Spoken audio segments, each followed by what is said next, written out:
Hey, friends. On today's episode, we reverse engineer the 9 steps it takes for your blog content to actually rank on Google. You or your team are working really hard to create great blog content on your brand's site. So, don't you want to ensure it organically gets seen by as many people as possible? Get a pen and paper handy to take notes because these 9 steps will help you more confidently plan and review your brand's blog content going forward and become part of your publishing checklist. We also discuss what Google's recent quality content algorithm change means for your branded content. Have you heard about it? Should you be worried or not? My guest, Antonie Meeker, is an SEO expert and founder of AM Marketing SEO, a company he founded more than a decade ago. Since then, he's managed more than 500 digital marketing campaigns, earned multiple industry awards, worked with clients all over the world, and has an infectious passion for SEO, which you'll hear in his voice. It was a lot of fun chatting with him. This is Marketing with Empathy, the podcast for content marketers that want to connect with their audience through brand storytelling and need help doing it better, plus earn the recognition, growth, and personal happiness that comes from creating valuable content. My name is Sarah Panus, and I've spent the last 20 years leading successful editorial brand storytelling strategies, generating millions in revenue, growing teams, removing silos inside companies, and helping grow storytelling functions overall. My mission is simple: to make people's days better by creating useful and more meaningful connections between brands and consumers. How? By using the power of empathy and data-infused storytelling to improve the lives of both the content marketing professionals creating the content and the people their brands serve. Think of it like a creative content marketing jam session mixed with chicken soup for the soul. And if you like what you learned today and you want to join a free community with other like-minded brand storytellers, join us over at the new Marketing with Empathy Facebook group. We'd love to have you there. But for now, let's hear from today's sponsors and then get into learning 9 ways to create killer blog content that actually ranks on Google. Raise the rudders! Raise the sails! Raise the sails! Captain, an unidentified ship is approaching. Over. Roger. Wait, is that an enterprise sales solution? Reach sales professionals, not professional sailors. With LinkedIn ads, you can target the right people by industry, job title, and more to reach the professionals who are more likely to find your ad relevant. Plus, with 1 billion members on LinkedIn, that means you'll have access to 130 million decision makers and 10 million C-level executives. That's a lot of millions of the right people. Get started today and see how you can reach the right buyers with LinkedIn's enhanced targeting tools.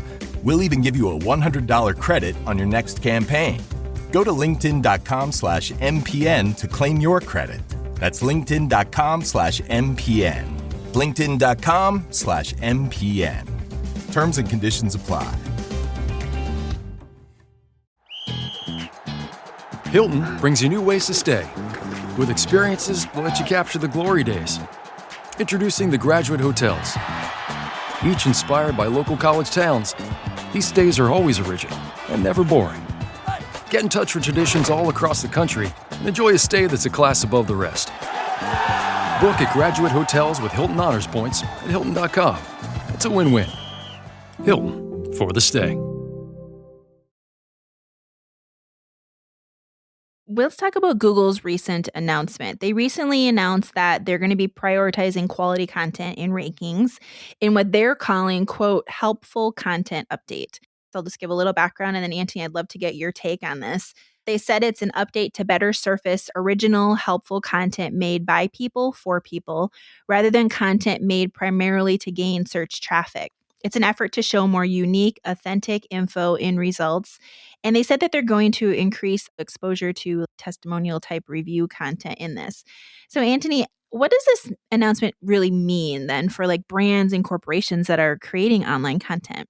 So basically, it's an amazing update. Why? Because Google's goal was always to help users find the best high quality content out there. And for the users, it's an amazing update because they're going to see real, unique, high quality content that's been written and published by human beings. Now, Google is tackling basically 3 problems here. Number 1 is people just copying a ton of content from one another. So basically, they're taking a little bit of content from this post, a little bit of content from this article, a bit from this resource.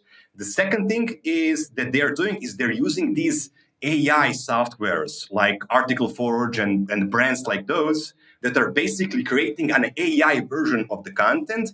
And then the third element is people are writing about the stuff they do not know about. It can be very dangerous, especially in those health and medical niches. So basically, what Google is doing is helping its users find better content. Now, if you have amazing content, sharing great stories that are super original, super exciting, and super cool, guess what? You have absolutely nothing to worry about. But if you are stealing content, using AI to create the content, or just writing stuff that you have no knowledge of, then you just gotta do better. Got it. How do you think they're going to know, like for people, by people when they say that? Well, I think that it's based on several factors. One of them is being if the content actually makes sense. If you take a look at content that's been created by an AI and the content has been written by a human being, if you just take a look, you'll know. Other than that, how do they know? Well, it's all about you linking to the resources where you are taking the content from. For example, from insurance articles and medical articles, you need to reference the ideas that you're sharing in these articles as a proof, because like think about someone who's dealing with an issue or has a health related problem or something like that. You can't just write anything there. So every content in general that you create needs to be helpful for the user, and obviously it needs to be real, authentic, and original. So if you are doing that, guess what? Nothing to worry about. And when I heard the update, it got me really excited because I think the algorithm really helps support the need for brands to create more humanized and useful and quality storytelling content. Mhm. So I'm curious, like, how well do brand blogs usually rank on Google? They are absolutely insanely valuable asset. But the biggest problem that I keep seeing over and over again, especially with small businesses, is that they are focusing their entire efforts on these AI softwares. Why? Because they're zillion times cheaper. So basically, you can buy an AI software for like $50 or $100 per month, and you go ahead and you create this enormous, like 10,000 word article that doesn't make sense at all. Like when you read it, you see like this doesn't make absolutely no sense. But at the same time, it kind of helps them because they have an idea that they are doing a lot. So they are publishing, 5 articles every week that have 10,000 words per article. So in their mind, that's working. But in reality, it's not working. Why? Because it's not real, authentic content. So if you are a real brand and you want to share your stories, write unique, authentic stories, it's going to be well worth it. It's going to improve your overall brand authority around the subject. It's going to help you get a lot new traffic from those keywords that you're targeting. And it's also going to help you in internal linking. And that's very, very important for SEO. Yeah. And I would add to that then too. I know I was the editor in chief of Sleep Numbers blog for over 6 years. And when I was there, the other benefit too with blog content is it helps with ranking for non-branded keyword terms too. I feel like it opens up this whole door in the storytelling realm. You can talk about more things. It's not just like your brand keywords, but what are the other things from in your storytelling pillars and Mhm. themes that you want to talk about that could pull in that audience upper funnel and get them to be interested in your brand or be aware. Okay, so we've established then that longer form brand blog stories are valuable assets for a company. Yeah. So then let's get into like how to actually write killer blog content that boosts Google rankings. So Anthony, I know you have tons and tons of experience doing this, which is why I invited you on the show. So Mhm. walk us through it. What should we be doing in every blog post? Every blog post has like a recipe, and it's not just a recipe that I'm using, it's a recipe that's being used by multi-billion dollar companies out there, because there are a lot of companies whose primary source of traffic and income and revenue is Google, right? So basically, we are using like a 9-step recipe on how to write a killer content that actually ranks and gets you traffic. And I'm going to walk you through all the steps here. So the first step in this process is to actually start with the keyword. Now, the keyword has 4 main pillars. Number 1 is the keyword that you're targeting with this content piece or with this article, this resource. Is it actually related to what you're talking about or trying to rank for in your industry? Like, for example, if you're in car rental business, you want to focus on keywords that are related to cars, to rentals, to holidays, stuff like that. But at the same time, you don't want to focus on like food or something like that. So the keyword that you're targeting needs to make sense for your business. Don't talk about makeup if you're in a business of construction or something like that. The second thing is, do the keywords that you are targeting have high search volume? So is the keyword that you want to focus on actually a valuable keyword? Now, how do you know that? Well, you can just plug it into any keyword research software and you'll see the keyword monthly search volume. What does that mean? Monthly search volume represents a number of searches that a keyword has per month. So essentially, you want to go for keywords that have higher number of monthly searches. Why? Because more searches means more traffic, more leads, and essentially more sales. So your story is seen by a lot more people if search volume is higher. Now, the third element in the process is the competitive analysis. You want to assess how difficult it is to rank for a certain keyword. Like, for example, if you're competing with Forbes, New York Times, Wikipedia, like these big, huge companies, well, then it's probably wise to pick a keyword that has fewer monthly searches, but at the same time has fewer keyword difficulty. So you want to find a sweet spot between monthly search volume of the keywords and at the same time competitiveness. Like if it's a keyword that has a good monthly search volume, for example, like 1,000 searches, 2,000 searches a month, but really, really low keyword difficulty, which means it's very simple to rank for that keyword, go for it. But if the keyword has like 500 searches, which is again okay depending on the business, and keyword difficulty is super, super high, so you're competing with Forbes, New York Times, huge brands, well, pick a different keyword. So you want to find that sweet spot between high number of monthly searches and at the same time, low keyword difficulty. Once you find that, then it's time to think of a headline for your post and define what you're going to be writing about. So that's the first step. I'm glad you clarified like the competitive versus the volume, because in my experience, sometimes people just focus on the volume. They're like, oh, look at all these people who are searching for this. But sometimes that's not always attainable or realistic. And you might just waste a lot of time and effort trying to rank for it when you could be focused on other keywords that are more attainable, less competitive, where you can actually make a dent.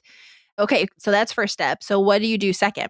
Second step of the process is to actually work on user intent, right? So it depends on what type of website you have. So if, for example, if you have, let's say, an e-commerce website, you might want to focus around the content that's going to drive you traffic. So if you have, for example, like summer clothing brand that sells bikini or beach stuff, you want to focus on a content that can actually get you traffic, but sales at the same time. So your blog post might be 9 things you gotta have this summer, for example. Or if you're like more in an affiliate niche, then you might want to do a review, like top 10 bikini products you want to have this summer. So, but if at the same time you're more like a blog, educational, you might want to talk about, let's say you have a history blog, so top 10 war heroes in World War II. So that's kind of the intent, because you need to match the keyword that you're targeting with the expectations that user has from that keyword. Okay, that makes sense too. All right, so we've got the first 2 ingredients in this recipe. I like how you refer to this as a recipe. What's the third ingredient? What's the Cool, third yeah. tip? Third intent is actually creating a smart, catchy headline. People kind of love mixture between the numbers like top XYZ or best XYZ and the keyword inside. So that's definitely an awesome tip. But other than that, there are no rules here. It's just, create a smart, catchy headline. Why? Because it does 2 things. It's going to be much easier to share that story if an article has a catchy headline, because it's going to be interesting. It's going to sound interesting to everyone.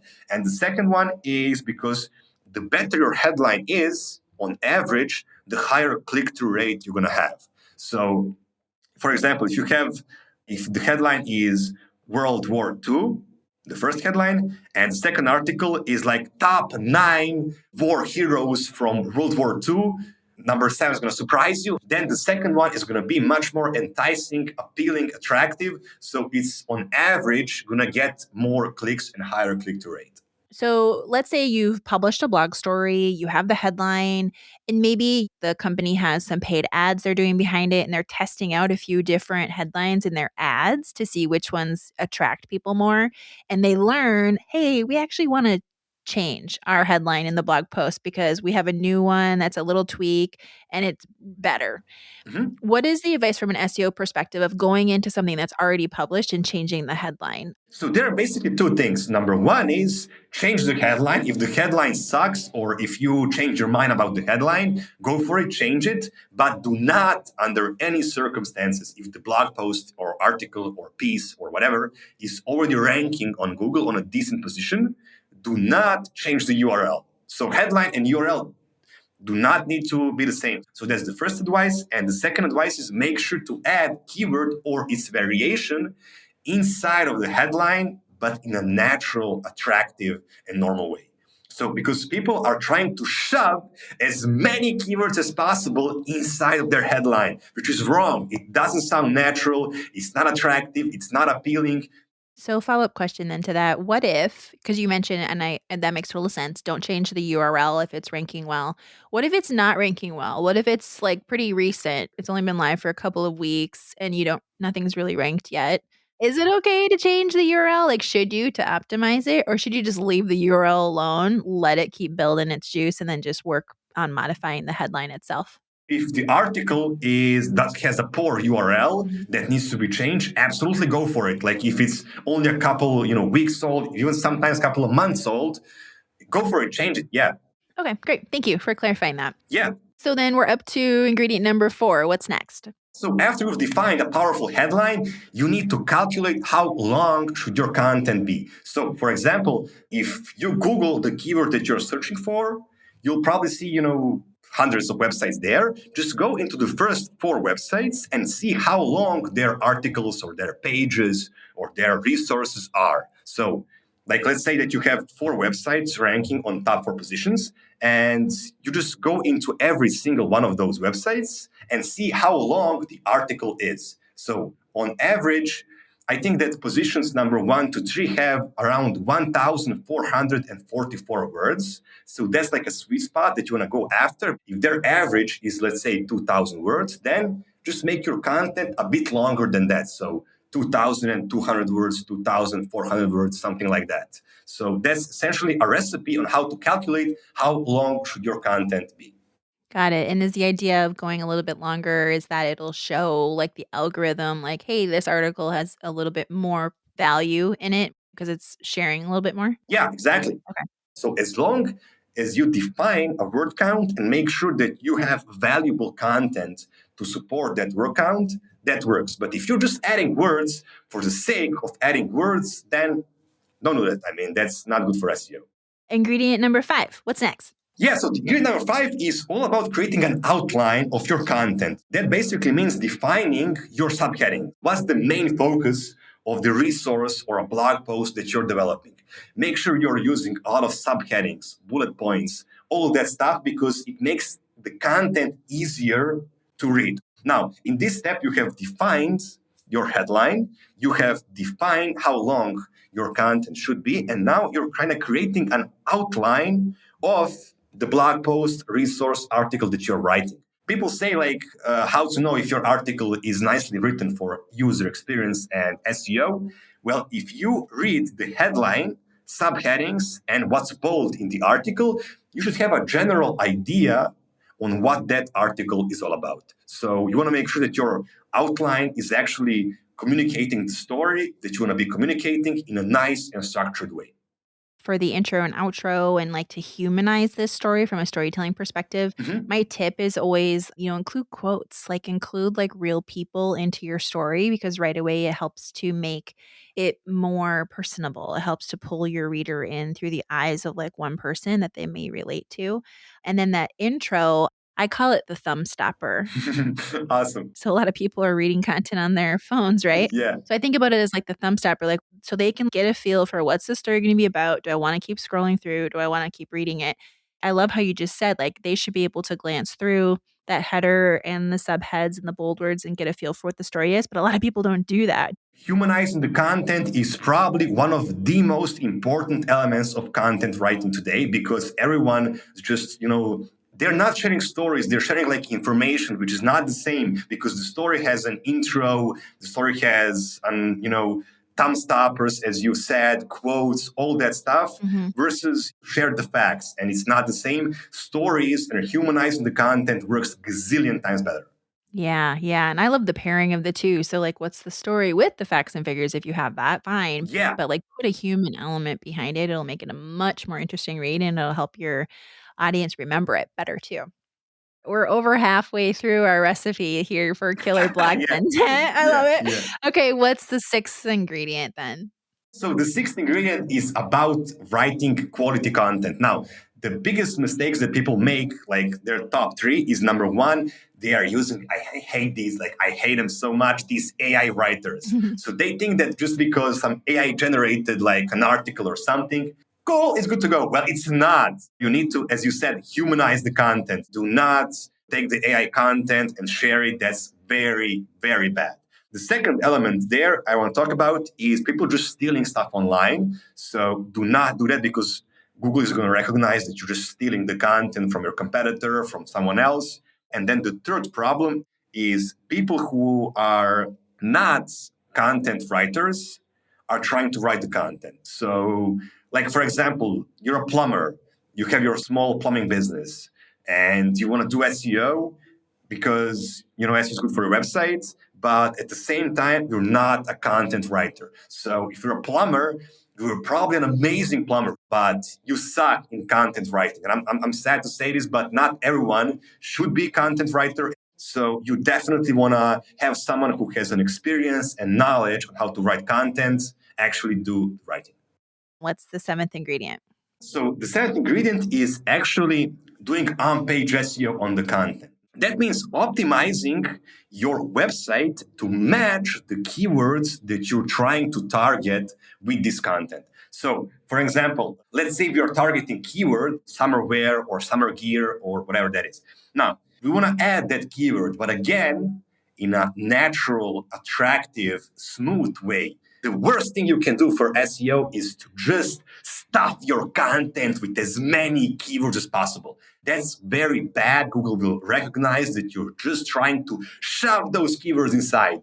That used to work in 1996, but now it doesn't. So do not do that. Now, what does content optimization mean? Creating smart meta title, meta description, H1 tag, H2 tag, H3 tag, making keyword bold, adding internal links, adding alt tags on images, creating a smart URL, as you mentioned URL before. So you want to make sure to add your keyword inside of your URL. Why are we doing all that? To better optimize and tell Google, yo, Google, with this specific content or blog post or page, we want to target this keyword. That's why we added it inside the title, description, H1 tag, H2 tag, H3 tag, etc. So that's usually a best way to optimize the content for the keywords that you want to target. Okay, great. I love your energy and enthusiasm on this. I'm just like smiling, like this huge smile as you go through this. I'm sure everyone listening, right? It's so great. I love this. Yeah. Okay, so then we have 2 ingredients left, and then our killer blog content is complete. Yeah. So, what is step 8? Walk us through steps 8 and 9. Step 8 is very simple. Index your article or page or blog post ASAP. What does that mean? 2 things. Number 1 is just, I'm assuming that you have Google Search Console created. If not, go ahead, create it. It's very simple and it's free. You can just Google how to create Google Search Console. Very easy. And then once you publish your article on your website or a page or blog post, whatever that is, go to Google Search Console and just request indexing. It's very simple. It takes like 30 seconds.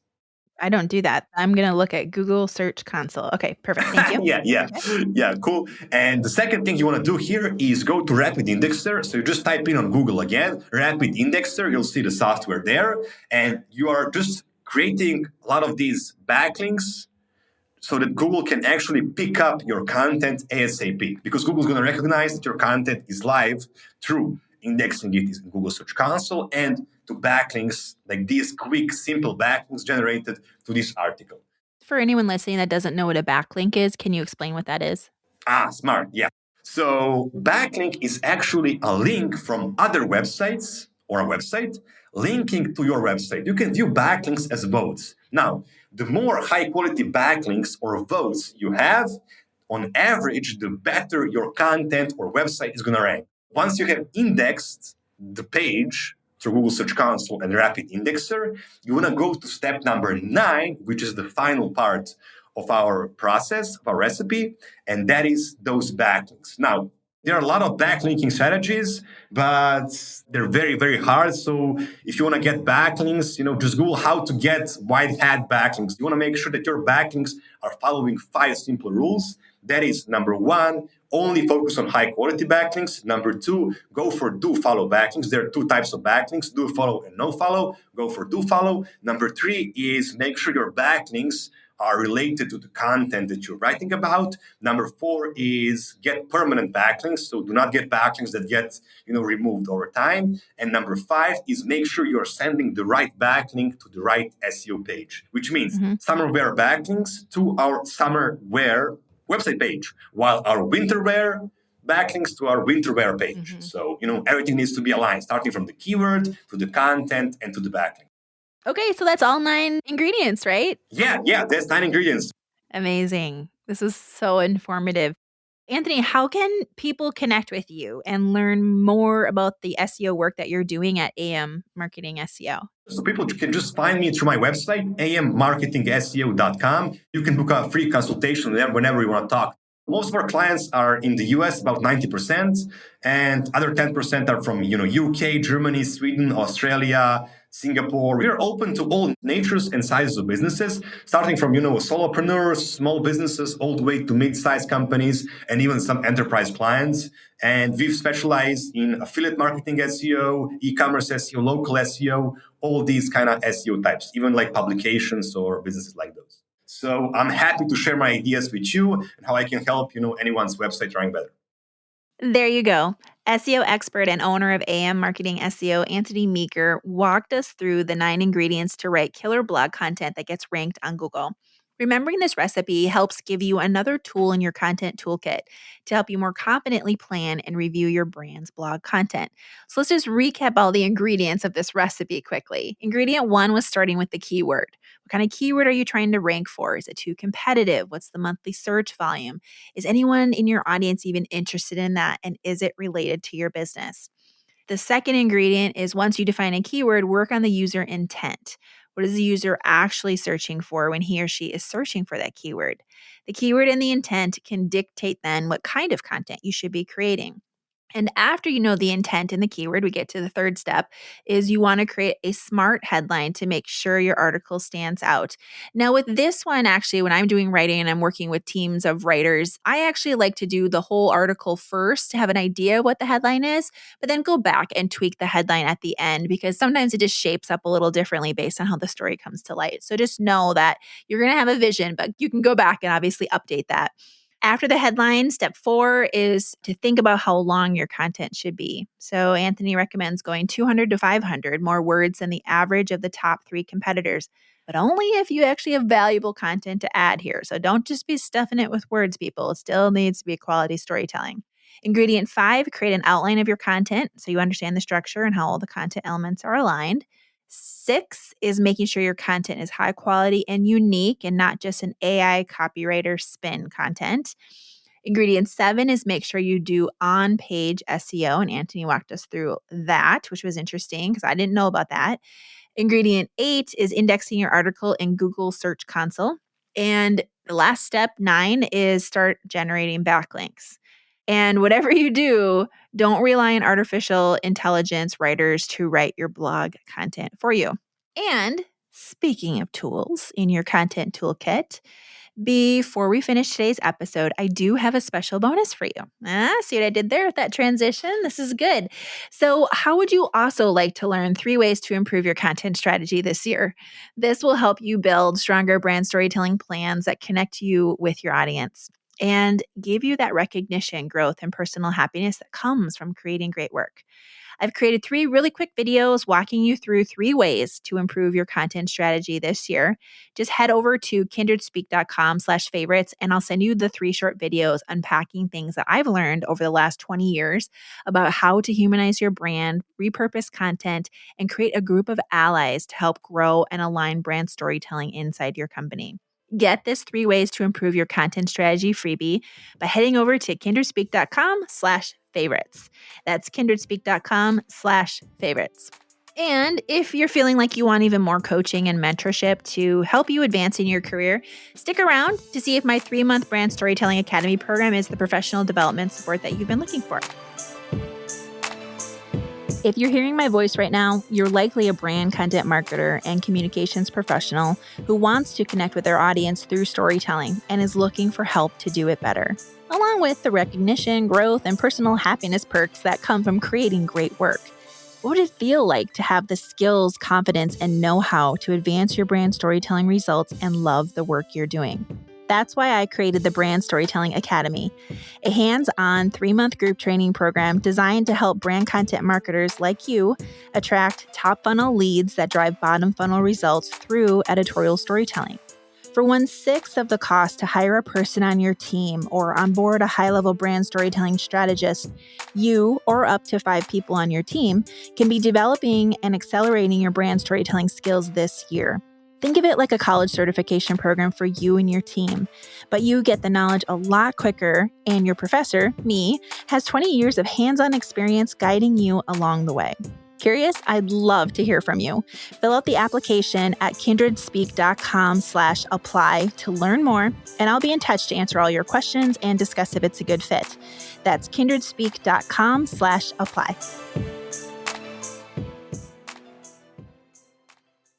You may know you're listening to this show along the Marketing Podcast Network, but did you know there are other great shows on MPN to help your business? Robbie Samuels hosts the On the Schmooze podcast. Robbie, tell listeners what to expect from the show. Since 2015, I've interviewed entrepreneurs who overcame challenges to achieve success in their field or industry. Tune in to On the Schmooze to listen as I ask deep questions to elicit untold stories about leadership and networking. And where can people subscribe? Find the show at ontheschmooze.com or on marketingpodcast.net, or just search for it wherever you get your podcasts. You heard them. Go subscribe.